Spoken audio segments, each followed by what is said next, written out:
Welcome to star 9 news. Gudur MLA doctor Velagapalli Varaprasadarao YSR Congress పార్టీకి రాజీనామా చేసి ఢిల్లీలో బీజేపీ జాతీయ నాయకుల సమక్షంలో బీజేపీలో చేరి తిరుపతి ఎంపీ అభ్యర్థిగా ప్రకటన చేసిన తర్వాత తొలిసారి సోమవారం సాయంత్రం గూడూరుకు రావడంతో బీజేపీ, టీడీపీ, జనసేన నాయకులు ఘనంగా స్వాగతం పలికారు.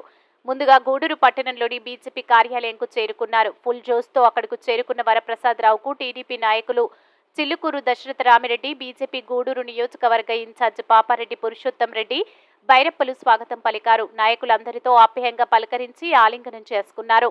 ఈ సందర్భంగా వరప్రసాదరావు మాట్లాడుతూ జాతీయ పార్టీలో చేరాలనే కోరిక, అవకాశం కోసం చూశాను. ఈ రోజు నాకు గొప్ప అవకాశం బీజేపీ మహానుభావులు కల్పించారన్నారు. నరేంద్ర మోడీ మూడవసారి ప్రధానమంత్రి అవుతారన్నారు. గూడూరు నియోజకవర్గం అభివృద్ధికి కృషి చేస్తానన్నారు.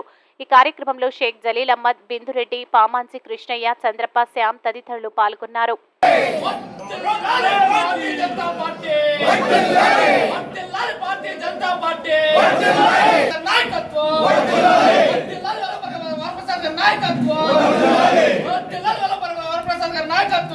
సభ్యులైన బీజేపీ ప్రతి ఒక్కరు కూడా నేను ఆలస్యంగా వచ్చినందుకు క్షమాపణ తెలియజేస్తున్నాను.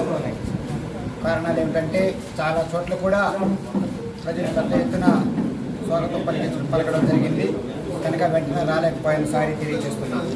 ఆ తర్వాత అధ్యక్షుడు అన్ని విధాలు కూడా ఇక్కడ బీజేపీకి ఒక సమర్థవంతమైన అభ్యర్థి కావాలనే ఉద్దేశంతో బీజేపీ తిరుపతి జిల్లా అధ్యక్షులు చంద్రప్ప గారు, అలాగే మన గూడూరు సమన్వయకర్తగా ఉండి ఇన్ఛార్జిగా ఉండి చేసుకుంటూ వస్తున్న పురుషోత్తం రెడ్డి గారు అందరూ కలిసి ఒక సమర్థవంతుడైన ఎంపీ అభ్యర్థి మనకు కావాలనే ఉద్దేశంతో నిస్వార్థంగా వారి ఫలానా వ్యక్తి కావాలా, ఆయన ఉంటే బీజేపీకి విజయం వస్తుంది, కేంద్ర ప్రభుత్వం నుంచి నిధులు తీసుకురాగలరు, చివరికి రాష్ట్ర స్థాయిలో కూడా పోలవరం కూడా అలాగే రాజధానికి కూడా నిధులు తీసుకొచ్చే సత్తా ఉన్న వ్యక్తి కావాలనే ఉద్దేశంతో ఆయన విత్తనం చేశారు.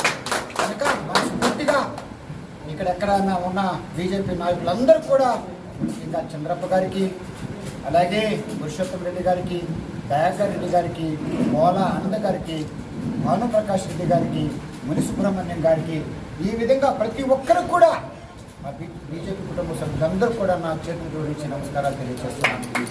అలాగే స్థానిక బీజేపీ నాయకులు ప్రతి ఒక్కరు కూడా నన్ను ఆశీర్వదించండి, దీవించండి, మీలో ఒకరుగా ఉంటా. కేవలం కేంద్ర ప్రభుత్వం నుంచి నిధులు తీసుకురావడానికి రాష్ట్ర ప్రభుత్వం నిధులు సరిపోవట్లేదు కనుక గూడూరు అభివృద్ధి కొరకు ఖచ్చితంగా అమృత పథకం కింద నిధులు నేను తీసుకొస్తా. ఎక్కడ నేను రాష్ట్రం ఒక ఎమ్మెల్యేగా చేయలేని పనులు, అప్పుడు ప్రతిపక్షంలో ఎంపీగా చేయలేని పనులు ఈసారి మోడీజీ గారు తప్పనిసరిగా మళ్ళా మూడోసారి ప్రధానమంత్రి అవుతారు.